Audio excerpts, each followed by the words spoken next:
नज़रां नाल लड़ाए तू लाड जेड़े नज़रां नाल लड़ाए तू लाड जेड़े असी तेरे वराग नहीं भुल सकते। नज़रां नाल लड़ाए तू लाड जेड़े असी तेरे वराग नहीं भुल सकते। तेरी दीद दे ए तरियाए कमी तेरे दिते हुए लाग नहीं भुल सकते। तेरी दीद दे ए तरियाए कमी तेरे दिते हुए लाग नहीं भुल सकते। नेड़े करन लई जेड़ा अलापिया सही सड़े बोलां ओ राग नहीं भुल सकते। नेड़े करन लई जेड़ा अलापिया सही सड़े बोलां ओ राग नहीं भुल सकते।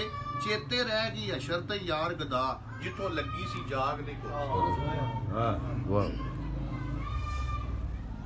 ਉਹਨਾਂ ਵੀ ਬਣਾ ਦਿੱਤਾ ਤੇ ਉਹਨੂੰ ਵੱਖਰੇ ਕਮਰੇ 'ਚ ਨਾ ਰੱਖ ਕੇ ਨਾ ਜੀ ਉਹਦੇ ਅੱਗੇ ਡਿਸ਼ ਲੰਮੀ ਤੇ ਉਹਨੂੰ ਦਰਵਾਜ਼ਾ ਬੰਦ ਕਰ ਆਇਆ ਅੰਦਰੋਂ ਬੈਠਾ ਕੱਲਾ ਬਾਹਰ ਸਖਤ ਸਰਦੀ।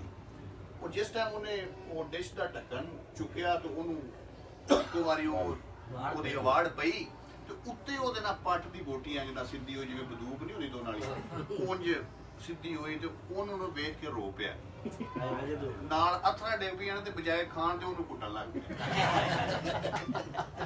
ਕੱਲਾ ਪੱਟ ਰਿਹਾ ਉਹਨਾਂ ਸਾਈਂ ਜੀ ਇੱਕ ਸਮਿਚ ਪੰਜਾਬੀ ਦਾ ਲਫ਼ਜ਼ ਹੈ शायद तो सुनिया होना है कि टूटा तो मर जाना सी बच गया। फिर एक दिन सड़क ते जाए पे आवाज आई कि रुक जा। रुक गया ਉਹਦੇ ਅੱਗੋਂ ਨਾ ਛਾਂ ਕਰਕੇ ਗੱਡੀ ਲੰਗੀ ਉਸ ਆਖਿਆ ਫਿਰ ਬਚ ਗਿਆ। ਲੇਕਿਨ ਕੌਣ ਹੈ ਤੂੰ ਵੀ ਜਿਹੜਾ ਮੈਨੂੰ ਬਚਾ ਰਿਹਾ ਤੇ ਆਵਾਜ਼ ਦੇਣਾ ਹੈ ਹਾਂ। ਉਸ ਆਖਿਆ ਮੈਂ ਬਚਾਉਣ ਵਾਲਾ ਫਰਿਸ਼ਤਾ ਜਿਹੜਾ ਤੈਨੂੰ ਬਚਾ ਲੈਣਾ। ਉਹਨੇ ਕਿਹਾ ਤੇ ਉਸ ਟਾਈਮ ਕਿੱਥੇ ਸੈਂ ਜਦੋਂ ਮੇਰਾ ਵਿਆਹ ਹੋਇਆ ਸੀ। ਉਸ ਆਖਿਆ ਮੈਂ ਆਵਾਜ਼ ਉਸ ਵੇਲੇ ਵੀ ਦਿੱਤੀ ਸੀ ਉਸ ਵੇਲੇ ਢੋਲ ਦੀ ਆਵਾਜ਼ ਬੜੀ ਉੱਚੀ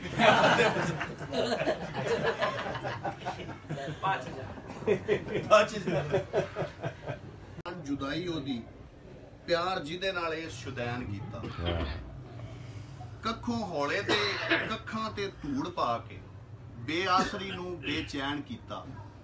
मास जींदियां हिजर ने रज खादा मास जींदियां हिजर ने रज खादा मोया पिंजर ते इल्लां चा वैन कीता। करा फिर गदा लख शुकर ओदा उन्हें समझिया अपना ते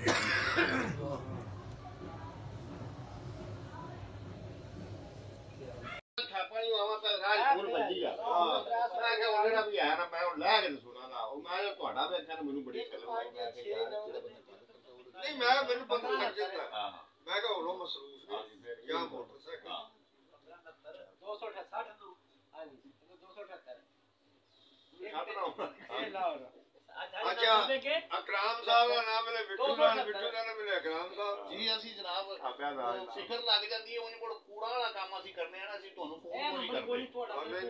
ਸਰ ਦੀ 300 ਤੁਹਾਡੇ ਕੋਲ ਪੁਰਾਣਾ ਉਹ ਥੱਲੇ ਫਿਰ ਚੱਲਦਾ ਰਿਹਾ ਇਹ ਪੱਕਾ ਨੰਬਰ ਵੀ WhatsApp ਵੀ ਇਹਦੇ ਤੇ ਬਾਹਰ ਵਾਲਾ ਨੰਬਰ ਮੈਂ ਦੂਜਾ ਹੀ ਕਾਲ ਕਰਕੇ ਉਹ ਨਹੀਂ ਹੁੰਦਾ ਇਹ ਪੱਕਾ